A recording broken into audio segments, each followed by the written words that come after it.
My wife was cheating on me. I found out when I opened a site and saw her there, so I bought a subscription.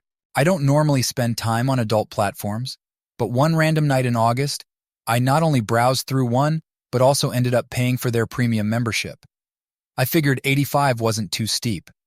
I was watching a live stream featuring an enticing woman, and even though I'd seen more impressive shows, something about this one struck a chord. They called her Fiery Homemaker Cindy, but I knew her real name was Sarah. Yes, Sarah was my spouse. After their intimate session, her partner, with a smug look, said, "Well, sweetheart, that was something. I bet your partner can't make you feel this way, can he?"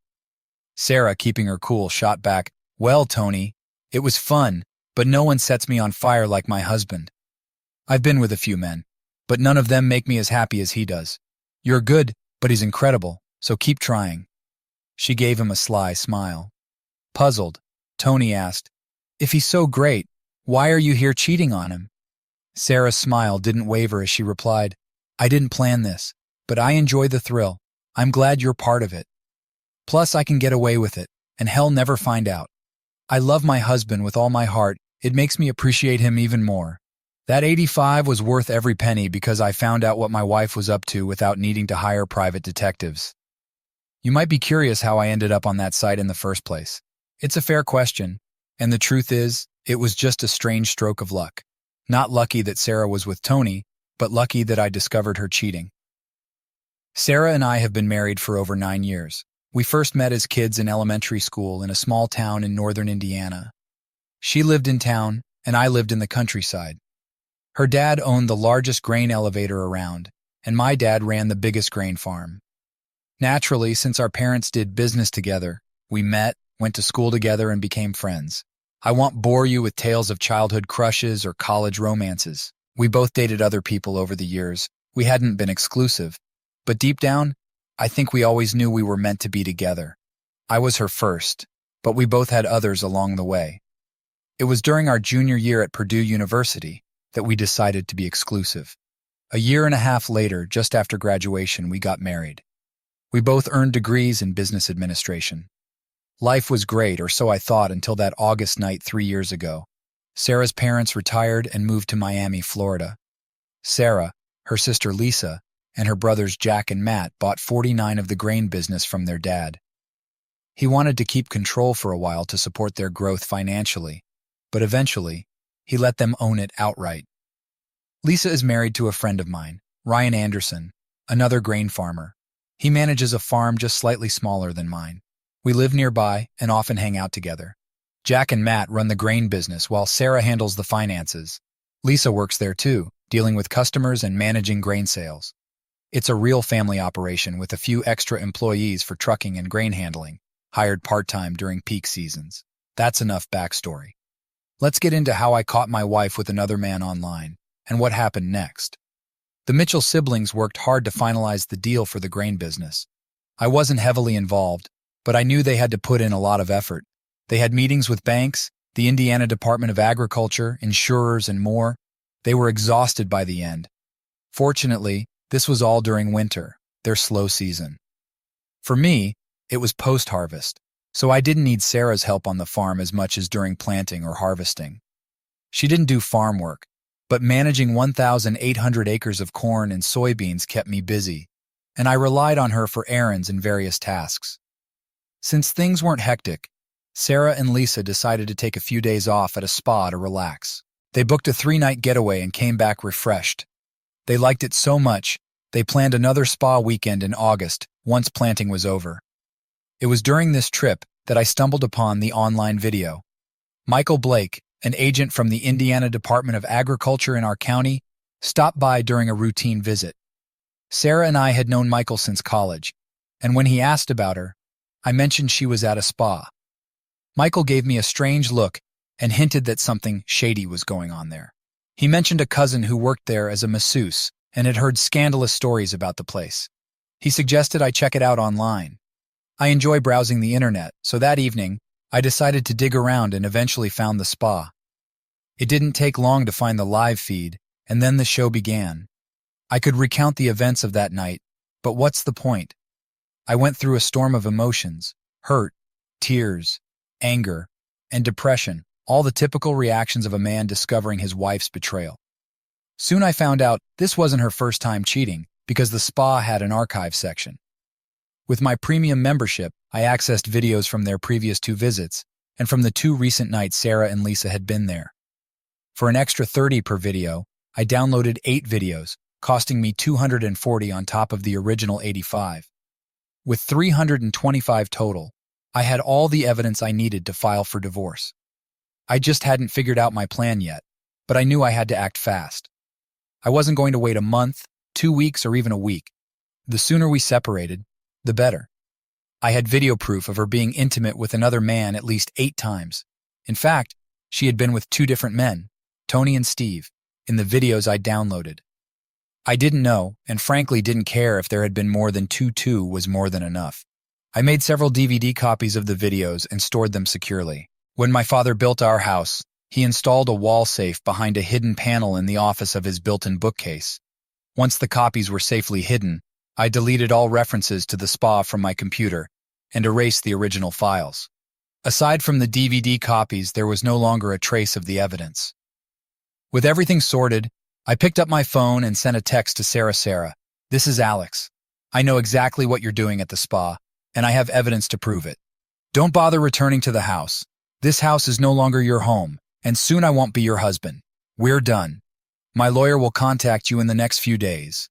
Arrangements can be made for you to collect your belongings at that time. It seems Sarah had her phone off and didn't get my message until the next morning, as I didn't hear from her that night. But early the following day, my phone started ringing. Seeing Sarah's name on the caller ID, I chose not to answer. She left a voicemail. Alex, what on earth are you talking about? I have no idea what's going on. Lisa and I are packing up now and we'll be home in a couple of hours. I don't understand what you think I did, but you're mistaken. I'll talk to you when I get there and we can sort this out. I love you, Alex. Shortly after, my phone rang again. Ignoring it, I let it go to voicemail. It was essentially the same message, almost word for word. I wondered if she had rehearsed what to say when I didn't pick up. Then came another text, repeating nearly the same lines from her calls. Since I didn't need to have an actual conversation with her, I replied briefly via text. I wonder if Tony would have any idea about what in the world you're talking about, honey. Why don't you have him call me and I'll ask him? As for coming back to the house, I meant it. Don't. It's over, Sarah. I didn't get more texts, but later that afternoon she called again, leaving a message. Alex, we need to talk. I'm staying with Lisa until we can have a conversation and resolve this terrible misunderstanding. Please call me. The next morning, I went to my bank and set up a second safe deposit box in my name alone. I placed 1 copy of the DVDs in that box, along with the original prenuptial agreement. I also made an extra copy of the prenuptial agreement. I had a meeting with my lawyer scheduled for 1100 a.m., and while I was confident he already had a copy, I didn't want to leave anything to chance. When I arrived at my lawyer's office, I was surprised to see Sarah already there. She looked disheveled, her eyes red from crying and her hair a mess. Alex, we need to discuss this, she said. I asked, how did you know I had an appointment here? She replied, Julian called me when you set up the meeting. Just then, Julian Monroe, my attorney, came out and invited both of us into his office. My anger simmered beneath the surface as I said, No, Julian, we won't be going into your office together. Your call to Sarah has shattered my trust. I need a clear answer now. Will you represent me and only me? Lawyers are supposed to be smart, but it seemed Julian missed out on his fair share of brains. He said, No, Alex, if this continues, I will be representing Sarah. He considered the grain business a better client than my farming business, probably due to his representation of the Mitchell family members. I had my own thoughts on this, believing he'd eventually see the mistake in his judgment. Fine, Julian. Ensure all my original documents and any available copies of contracts and paperwork are ready by 4 p.m. today. I will either pick them up myself or arrange for a courier. Understand that I've appreciated your past work, but you're making a significant error here. I'll be seeking legal services elsewhere, and my new attorney will contact you soon. Sarah remained silent during this exchange, but then pleaded, Alex, why won't you talk to me now to clear this up? I replied, Because, Sarah, it's evident Julian values you more as a client than me. I won't engage without legal representation, and I don't trust him. Julian interjected, Alex, you know I've always been straightforward with you. You have nothing to fear. In my mind, I thought, "Oh, Julian, I have plenty to fear. You can't serve two masters, and it's clear who you've chosen. Goodbye. My attorney will be in touch," I declared, and walked out, hearing Sarah start to cry again. Darn it. Now I had to find a new attorney. I knew Samuel Watson was a highly skilled attorney with a fierce competitive streak against Julian Monroe, so I figured he might be a good option. However, I didn't want to rush into anything without doing my homework. Lawyers, like accountants, bankers, and insurance agents, are professionals you have to choose carefully, especially since they handle confidential information. Knowing a few people who had used Samuel's services, I called his law office and asked for a list of references. The secretary, who introduced herself as Angela, was happy to email it to me. On the list, I saw the names of 4 friends. I decided to visit 3 of them to get their take on Samuel's work. It didn't take long. All 3 gave glowing recommendations. Confident in Samuel's abilities, I skipped the 4th friend, Ryan, because he was married to Lisa, Sarah's sister, and I didn't want to involve him. I called Samuel's office again, introduced myself, and asked for an appointment after 3:30 p.m. The receptionist said he was booked until 4:30, but would check if he could squeeze me in. When she got back on the line, she confirmed he could see me at 4:30 for a brief meeting. I agreed and mentioned I'd arrive a bit early. She replied, "Great, Mr. Davis, see you then." At 4 p.m. I stopped by Julian's office to collect my paperwork, but they were still copying it. It was clear they were stalling, probably hoping I'd reconsider. Frustrated, I demanded they finish within 15 minutes or my new attorney would contact them. They asked who it was, and I said they'd find out soon enough. Suddenly the office was bustling, and 20 minutes later, I had all my documents. I arrived at Samuel's office on time and met with him. He agreed to be my personal and business attorney. I asked if I could leave my paperwork with him for safekeeping, and he agreed, storing it in his vault. We scheduled a meeting for the next morning to review everything and plan my divorce. When I left the office, Angela smiled and asked if she was causing any delays in my evening plans. I laughed and said, "Not at all, Angela. Everything's on track." She replied, "Glad to hear it, Alex." The next morning, we reviewed my business paperwork.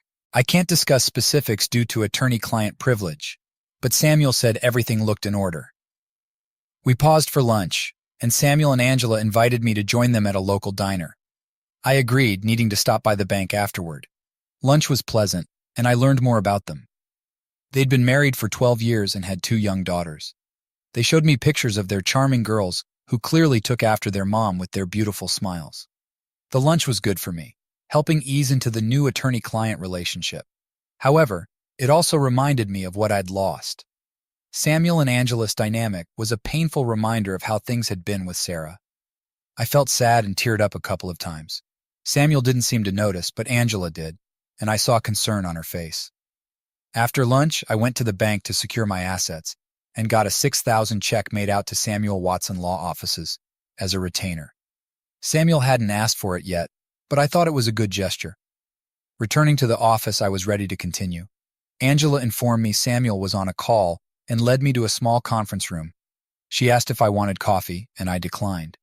She sat beside me and said, "Alex, Samuel didn't share specifics, but I can sense this is about your wife. If it's okay with you, I'd like to join your meeting. Sometimes a woman's perspective can help." On the brink of breaking down again, I nodded. It felt comforting to have Angela's empathy. I recounted the painful story of discovering Sarah's infidelity. I broke down a few times, and Angela offered her support and sympathy. After regaining control of my emotions, I laid out my intentions clearly. Unless something changed my mind, I planned to file for divorce and enforce the terms of our prenuptial agreement. Samuel and I went through the prenuptial agreement in detail. Essentially, it stated that I retain 100% ownership of all farm assets, real estate, and personal property, while Sarah retains 100% ownership of the grain business assets. If there was no infidelity, Sarah was entitled to 50% of our financial assets. However, if infidelity was proven, she would only receive $35,000 for each year of unfaithfulness, and I would receive $280,000 for each year of infidelity instead of 50. Samuel asked if I had evidence of the infidelity. I told him I did, but wouldn't reveal it unless absolutely necessary for court. I emphasized that I didn't want anyone else to see what I had seen unless it was essential. Angela, who had been sitting quietly, touched Samuel's arm and nodded in agreement. Reluctantly, Samuel accepted my decision. Over the next few days, Sarah made several phone calls and left numerous voicemails, but I didn't answer or listen to any of them. Samuel then informed me we had a meeting scheduled for Thursday with Sarah, Julian, Samuel, and myself. During that meeting, I planned to ask Sarah some critical questions, and her responses would determine if I went through with the divorce and on what grounds. Thursday at 10:30 a.m., Samuel and I arrived at Julian's office. Sarah's car was already in the parking lot. We were guided to a small conference room where we waited for a few minutes before Julian and Sarah joined us. Sarah looked much better than she had earlier in the week. She had clearly made an effort to look nice. She smiled and said, "Alex, I hope we can finally talk and clear up this misunderstanding. I miss you and want to come home." I didn't reply, fearing my voice would betray my emotions. Samuel started the meeting. "We're here to discuss the divorce process for Alex and Sarah. Both parties should express their thoughts and opinions on how to move forward." Julian added, "My client believes this is all a big misunderstanding and is eager to resolve these issues with her husband." My anger, which had been simmering, flared up.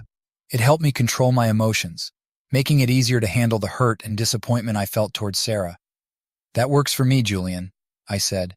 "Your client can talk to her husband." I turned to Sarah and continued, "Here are the facts. When we got married, we signed a prenuptial agreement, which we updated 2 years ago when you joined your father's business. I've brought copies of the updated agreement for everyone." Sarah seemed a bit shocked, but remained quiet. Our intention was to protect our individual interests while enjoying the benefits of our marriage. Initially, the agreement was to safeguard assets in my family for generations.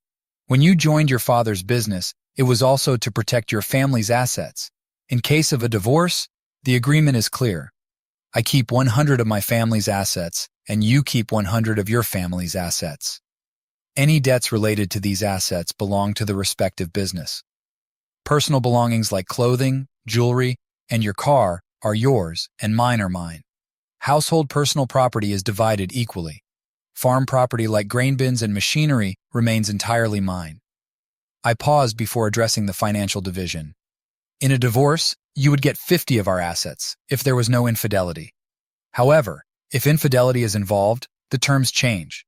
If you divorce me due to infidelity, I would receive $280,000 per year, not 50. If I divorce you for infidelity, you get $35,000 per year, not 50. Taking a deep breath, I asked Sarah, "I'm going to ask you some questions. Your answers will determine if I proceed with the divorce and on what grounds. This will also affect the financial settlements. If you want to save our marriage, you must answer truthfully. If you refuse or lie, it's over. Do you understand? Are you willing to do this?" Sarah, visibly shocked by the details of the prenuptial agreement, quickly regained her composure. "Yes, Alex, I will answer your questions honestly. I love you and want our marriage to survive. I'll do whatever it takes to make this right and come back home. Sarah, I'd like to record these questions. Is that okay with you?" She hesitated briefly and turned to Julian, who had been mostly silent until now. Julian, being the typical lawyer, said, "Sarah, I would advise against it, but you should do what you think is best for you." My lawyer Samuel added, "I agree with Julian. I wouldn't recommend recording this, but it's Alex you need to convince, not us. Do what you feel is right." Sarah replied, "I'll do anything to fix this misunderstanding. Yes, go ahead and record it. I'm okay with it."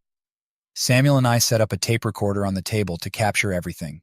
Sarah asked what my questions were, and I explained I wanted to ask about her faithfulness divided into 3 time periods. First, from the time we committed to being exclusive until we got engaged.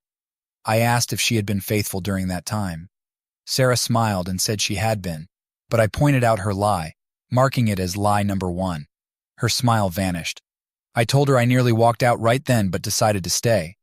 "Do you remember an encounter with David Fisher 2 days after we promised exclusivity? David had bragged about visiting you when your parents were away and being intimate with you in your bed. Lisa had overheard and assured me you loved me and wouldn't cheat again, urging me not to act rashly. Although I didn't like it, I let it slide but warned you there would be no more passes, and you needed to be honest from now on." I continued, saying I didn't trust her after that incident, so I monitored her closely for 6 months. She didn't raise any suspicions, so I proposed and gave her the ring she was wearing. I acknowledged she might have wanted it sooner, but I wasn't ready to fully trust her. so she had to wait. Next, I asked if she had cheated during our engagement from receiving the ring until our wedding day. Without hesitation, she said, "No, absolutely not." I expected that answer and believed it was true because I still didn't fully trust her. I mentioned I had continued to keep an eye on her until I felt confident in her loyalty. Julian, noticing Sarah's emotional state, suggested a break. He wanted to talk to his client and give her time to collect herself. Both he and I noticed she was on the brink of breaking down. We decided to break for lunch. Samuel and I picked up Angela, and we headed to the local diner for the Blue Plate special. Angela asked how things were going, and Samuel replied, "Alex is holding up. He's laid the groundwork for honest answers about their marriage. If Sarah confesses everything, he might still consider divorce, but he could also see she genuinely wants to save the marriage. It'll be tough, but he can handle it. Of course, if she lies, Alex will have to decide how to proceed." Angela looked at me and sensed my pain. I managed a weak smile and said, "This is incredibly tough. Why do people make such foolish choices, causing pain to themselves and those they love?" She placed her hand on mine and said, "If only we could know, Alex. We'd give them a reality check before they made those foolish choices." That actually made me laugh, as did Samuel. Even during these trying times, I found a way to laugh. It's a testament to human resilience. People grieve at funerals but also find moments to laugh. I suppose it's the same with divorces. Amidst the grief, there can still be room for laughter. I grinned at Angela and said, "Thanks, Angela. I really needed that." She nodded, smiling back. Shortly after 1 p.m., we returned to Julian's office to continue. Before I asked the next question, I reminded Sarah, "You must answer these questions with complete honesty. If you lie, it'll be the end of this meeting, and our marriage will have no chance. Do you understand?" Sarah replied, "Yes, I understand, and I'll tell you the truth. From the day we got married until now, did you ever cheat on me?" Tears welled up in her eyes, and my heart ached for her. I knew this was painful, but I needed her to care enough to confess everything. I didn't know if I could prevent the divorce, but if she told me the complete truth, at least I'd know she wanted to try and save our marriage. "Yes, Alex, I did cheat on you. I'm so sorry, Alex. Can you ever forgive me?" I asked Julian and Samuel to leave the room because I had more questions for Sarah and didn't want to embarrass her. They objected, but I insisted, and Sarah nodded to Julian that she wanted him to leave as well. I had her confession of cheating on tape, enough for a divorce hearing. I didn't want the rest of my questions and her answers on tape, so I turned it off. "Sarah, when, where, who, and why?" She sniffled a few times and said, "Oh, Alex, I'm so sorry. It happened this weekend at the spa. I cheated with one of the masseurs named Tony. I don't know why it happened, Alex. I guess it was a moment of passion." Lisa and I had a great day, and after a wonderful dinner, we decided to get a massage before bed. My masseur was Tony. I was lying on my stomach, and Tony began the massage. His hands felt soft and strong, and I didn't stop him. At that moment, I had no idea things would go so far. She started crying and said, "Oh, Alex, if I could go back, I never would have allowed it, and we wouldn't be where we are now. You have to believe me." I was shocked but said, "This is shocking, Sarah. I am so sorry, and I don't know what to say." She sat in silence, looking down and sniffling. After a while, she looked up and asked, "Alex, is there any hope that you will forgive me?" Without making it sound like a courtroom, I asked, "Sarah, is this the truth, the whole truth, and nothing but the truth?" She looked at me with a mixture of confusion and apprehension, trying to gauge how much I really knew. Finally, she said, "Yes, Alex, that's what happened. I'm so sorry." My heart felt like it was being torn apart, but I managed to conceal the pain and anger. I kept my composure, stood up, and signaled for Samuel and Julian to return. Once they were back, I firmly stated, "This meeting is over. Here's what happened next." After that, I walked towards the door but then turned back to address Sarah. "Sarah, I'm filing for divorce based on infidelity, and the terms of our prenuptial agreement will be enforced." She looked shocked and pleaded, "But why, Alex? I confessed to my infidelity, and I'm begging you to forgive me and continue our marriage. Please, Alex, please, I love you so much. Please forgive me." I replied, "Sarah, you lied to me. You didn't care enough about our marriage to be completely honest. If you had been, I might have considered working things out, but you didn't even give it a chance. You had the opportunity to come clean, but you chose to lie. I know you were unfaithful more than just that one time with Tony, and I have the evidence. I warned you to tell the truth, and you didn't care enough about me or our marriage to do so. It's over." I turned back to the door, opened it, and began walking away. Sarah screamed, "Wait, Alex! I'll tell you everything you want to know. Please don't leave me." I turned around one last time, glaring at her with a mix of hurt and anger, and said, "You were warned. You had your chance, and thought you could get away with only admitting to one incident, so you lied. It's over, Sarah." Then I shouted, "It's over." Samuel quickly followed me and caught up as I was getting into my car. He grabbed my arm and asked, "Do you really want to file for infidelity?" "Yes, I do," I replied. "She had her chance. I must have misjudged her all these years. I wanted her to care enough to confess everything, but she couldn't even be honest with me now. Go ahead and file." I drove back to the house, now just mine, and grabbed a beer from the fridge. Actually, I grabbed two. I sat in my office, quickly drank the first one, and sipped the second, contemplating everything that had happened. I had several copies of the video evidence hidden in secure spots, but I didn't think I'd need to make them public since I had her confession. Suddenly, I realized I had left the tape in Julian's office. I immediately called Samuel. "Hey, it's Alex. Did you grab the tape recording of Sarah's confession before you followed me?" "Oh no," he said. "I forgot the tape, Alex. I rushed out after you and completely forgot. I'm so sorry. I had been meticulous in planning everything, and in my moment of hurt and anger, I had stormed out without the tape." "Damn," I muttered. "Samuel, why don't you call Julian and see if you can retrieve it? But my guess is they'll say they erased it." "Sorry, but I'll be surprised if you can actually get it. Don't worry even if you can't. I have enough evidence to file for infidelity anyway." Samuel responded, "Okay, man, I'm sorry. I know you didn't want to use the video downloads, but now you might have to if she contests the infidelity charge." "Don't worry about it, Samuel. Everything will work out," I reassured him. After ending the call, I grabbed another beer from the fridge. Damn, how could I be so careless? I wasn't drunk, just numb, as I watched the evening news. Before heading to bed, I thought I heard a vehicle pull into the yard, so I slowly rose from my chair and went to the back door. Stepping onto the porch, I saw a dark shape just before the lights went out. Something struck me on the back of the head, and then all I saw was blinding light before drifting into total darkness. I woke to the sound of beeping and opened my eyes to look around as best I could without moving. I had learned my lesson from the first time. I saw a nurse sitting beside me. I tried to turn but couldn't move. "Hi, Alex. I'm Emily, your nurse. Please don't try to move, okay? Everything will be fine, and I'll explain everything, but please stay still. Do you understand?" I felt something in my throat but managed to nod slightly. "Alex, I need to tell the doctor you've regained consciousness, and we'll be right back." I nodded again. It became clear I must have been injured and was in the hospital, though I couldn't remember how it happened. I assumed someone would eventually fill me in, so I lay there with my eyes closed until I sensed their presence again. "Mr. Davis or Alex," said Dr. Johnson. "I am Dr. Johnson. You sustained multiple injuries from a beating during a home robbery. Now that you've regained consciousness, I'm confident you'll recover, but we had to restrain you to prevent further injury from sudden movements. I'm sure you felt the intense pain when you tried to move, correct?" I managed a slight smile and nodded. "Yes. We should have been more proactive with the restraints to spare you that pain. I apologize." "Well, remove the restraints now, Nurse Miller. But Mr. Davis, please refrain from any sudden movements. All right?" I nodded and gestured toward the tube in my throat. "Yes, we can also remove the ventilator. Nurse Miller will handle it." They removed the restraints in the tube, causing excruciating pain in my throat. I couldn't speak initially, but after some time, I was given a sip of water and could speak, though my voice was raspy and painful. I whispered, "Could someone please tell me what happened?"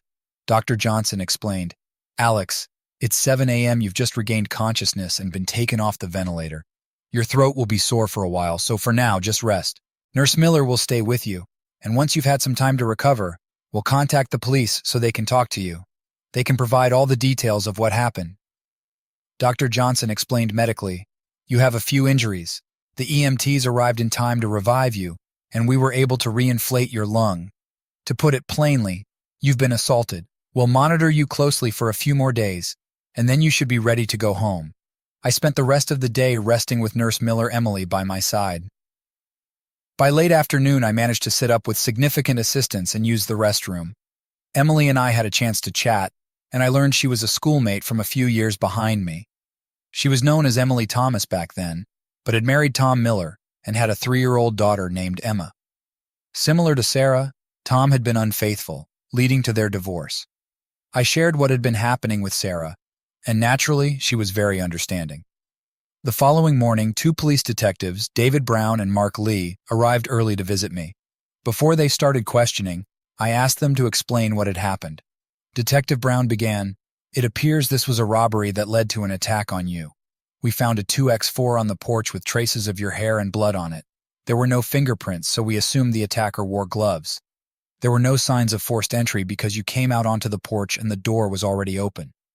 He continued, "Inside the house, several pictures were taken off the walls. A strong box in your desk drawer was emptied, and all the filing cabinets were rifled through. In the bedrooms, the drawers and closets were searched, and the jewelry box in the master bedroom was emptied. While it's clear there was a robbery, we're not sure what exactly was taken."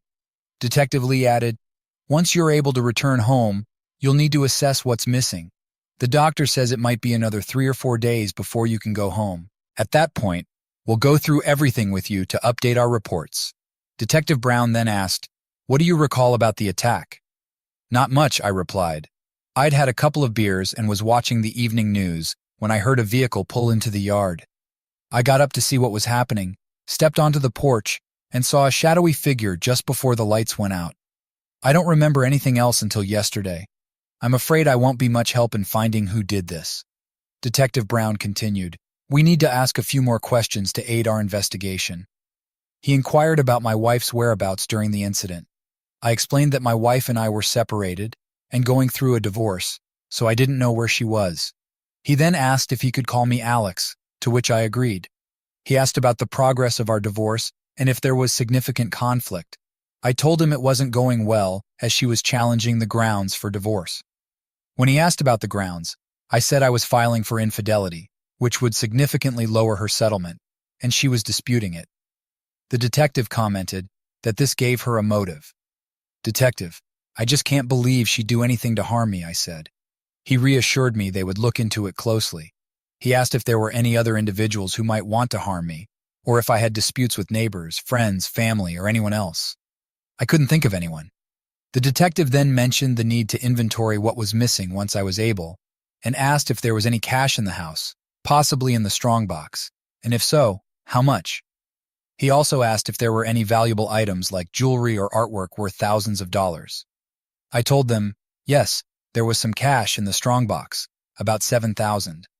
I usually keep around $150 in cash on hand, but I had recently withdrawn some, so it was closer to $7,000. There were a few nice pieces of jewelry, but none valued over $1,000. I can't think of anything else of significant value at the moment. I decided not to mention the hidden safe behind the bookcase, as the detective hadn't brought it up, and I wanted to keep it a secret if possible. Detective Brown said, "Well, Alex, that's all for today. If you remember anything else, please call me. When you're ready to return home, let us know so we can do the inventory. If we have more questions, well, visit you here or at home." Over the next 4 days, I gradually improved. I took plenty of naps and chatted with Emily. I had several visitors, including Ryan, Lisa, Samuel, and Angela. Sarah didn't come to see me, and apart from Lisa, none of her family visited either. Given the circumstances, it was understandable, but I would have welcomed the company. Julian, Sarah's attorney, also came to see me. We had been friends for years before the divorce began, and I appreciated his visit.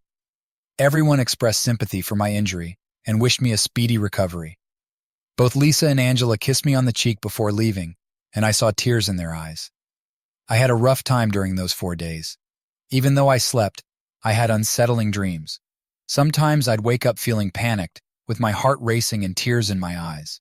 A few times, I woke up disoriented, not knowing where I was, but Emily was always there to comfort me with her gentle words and touches. I'm pretty sure I even woke myself up with a scream once. Though the details of the nightmares escaped me later, I discovered that Emily stayed at the hospital with me, even when she was off duty, only leaving to freshen up and change her clothes each day. She said it was because of the troubles in my marriage, and she wanted to be there for me. I was truly grateful for her support. Dr. Johnson eventually came to inform me that I'd be discharged soon. Relieved, I quickly prepared to leave. Emily helped me get ready and even wheeled me down to the lobby where Ryan and Lisa were waiting to take me home. Emily wished me good luck and gave me a warm hug. I could tell she cared, but with my life in chaos, marriage problems, and health issues, I didn't pursue anything further. I mentioned that I'd like to call her sometime in the future, and that was it. Update upon entering my house, the mess was overwhelming. Ryan and Lisa offered to help clean up, but I told them I'd prefer to leave things as they were until I had a chance to go through everything. I assured them I'd call when I was ready for their help, and they reluctantly agreed, leaving me alone. My first task was to check the safe behind the bookcase in my office. To my relief, everything was intact, including a significant amount of cash, certificates of deposit, stocks, bonds, and the DVD containing evidence of Sarah's infidelity. Clearly, no one had discovered the safe. I inspected the rest of the office and noted that aside from the cash, my laptop and a few numbered prints of Wildlife by Larry Anderson, nothing seemed to be missing. However, I saw bank statements and credit card statements laid out on the desk, so I alerted both the bank and credit card companies to watch for any unusual activity. Over the next few weeks, the investigation into the robbery and assault moved slowly because the police lacked substantial evidence. Detectives Brown and Lee provided regular updates, but no new leads emerged. They explained that the absence of high-value items being stolen made it hard to track down potential culprits. During their last update, they suggested the case might be put on hold unless significant evidence surfaced. Initially, the detectives had questioned me about Sarah and our relationship. I had been mostly cooperative and honest. I strongly believed Sarah wouldn't harm me, and taking items she would receive in the divorce didn't make sense. The detectives seemed to share this perspective, as their inquiries about Sarah didn't lead to anything substantial. To safeguard my finances, I opened new bank accounts and ordered new checks, feeling more secure with these precautions. I also bought a new laptop and reorganized my office, getting back to my routine. As I handled some overdue bills, I found an invoice from Blue Inc. A sudden realization hit me. Blue stood for Remote Electronic Data Storage Solutions. I had video surveillance covering my property, including the house, grain bins, and machine shed. This footage was stored on a computer in my grain office and backed up nightly to Blue's. Normally, I deleted the oldest data each month to manage the storage fees. However, I hadn't deleted anything since the robbery. I had video evidence. Without hesitation, I logged into Blue's website and selected the day of the robbery from their archives. I downloaded the entire day onto my laptop to review it. My hope was that the video quality would be good enough to identify the culprits. If it met my expectations, I planned to create a DVD copy for Detectives Brown and Lee to revive their investigation. As I reviewed the footage, it became clear there was nothing valuable for the detectives, leading me to believe they might not solve the case. With the bills paid, I started planning my future. I decided to reach out to an old college friend who worked at Archer Daniels Midland, one of the largest grain merchandisers in the U.S. Through my connection, I arranged a meeting with key decision-makers in their acquisition department. It was astounding how personal connections could facilitate things. After about 2 weeks, I had finalized my plans with ADM. I also took a brief trip to Las Vegas. I flew to Denver for some business, and then returned home to set my plans in motion. I contacted Samuel and had him arrange a meeting with Sarah, her brothers William and Evan, and her sister Lisa at Mitchell Grain. I instructed him to mention that with the impending divorce, the state's grain reserves might no longer suffice without my grain storage. I wanted to discuss the situation with them and find a resolution. Apparently, Samuel's message surprised them, but they agreed readily to meet. It seemed they hadn't considered the implications of losing my grain. I walked into the office and greeted everyone. "Hello, William, Evan, Lisa, Sarah.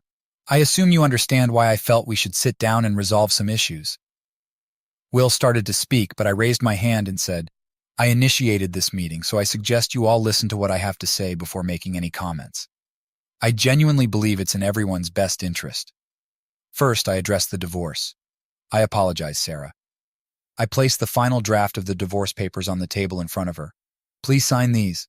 She responded, "Alex, I don't want a divorce. Whatever you think I did isn't worth throwing away all the good years we've had. I wish you could forgive me and work through our problems.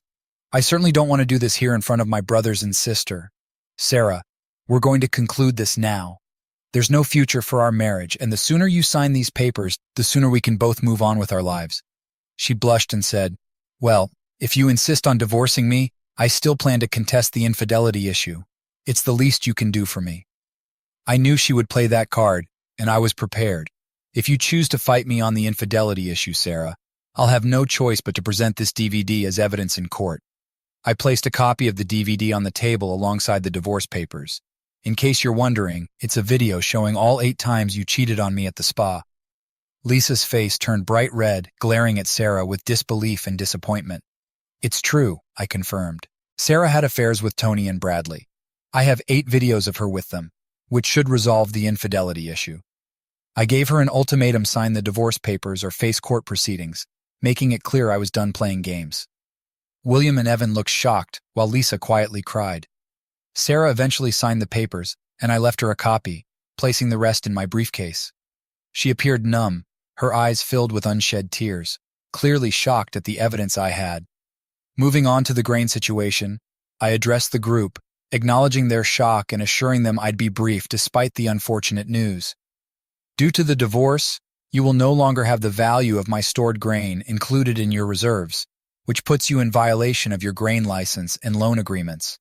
On a positive note, I have purchased your father's 52% stake in the business.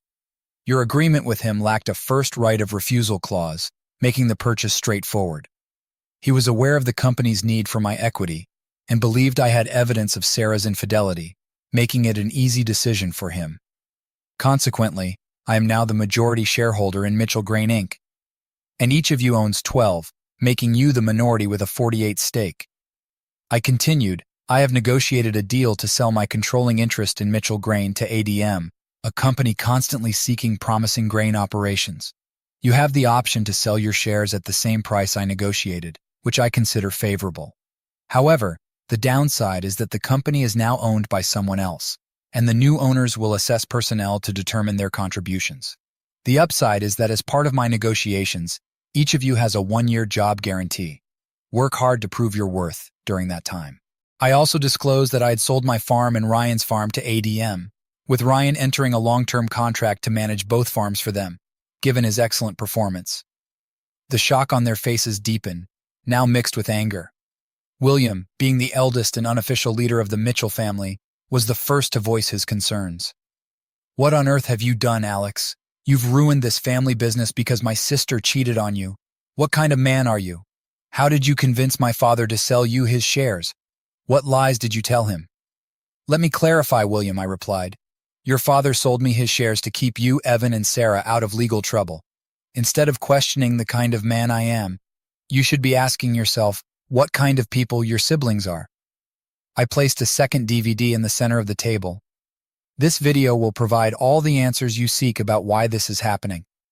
It unmistakably captures your pickup truck in my yard on the night I was assaulted. It clearly shows you and Evan attacking me and exiting my house with my belongings. Consider yourselves fortunate I chose this path of vengeance rather than handing it over to Detectives Brown and Lee. Sarah finally spoke up, expressing her dismay at my actions. I responded, Our situation is different, Sarah. I feel like I wasted my entire life with you. Your family treated me poorly, and you always had a sense of superiority over me. Despite being my best friend, you were a deceitful partner, promising to be faithful but promptly sleeping with David Fisher. You disrespected me in our marriage by being involved with those men. I witnessed everything on the videos, hearing every word. You almost killed me in that attack, which makes you a terrible friend. Sarah fainted, and Lisa and Evan rushed to her side, catching her before she fell. After she regained consciousness, I delivered my final blow. Your father sold me his shares to keep all 3 of you out of jail. He wasn't very proud of his children, except for Lisa, and she will hear about it in the future. As I mentioned earlier, I believe I wasted most of my life on you, but I won't waste any more of my future. I wish you a wonderful life. I then left the room, concluding all the negotiations. I felt free to move forward, and that's exactly what I intended to do.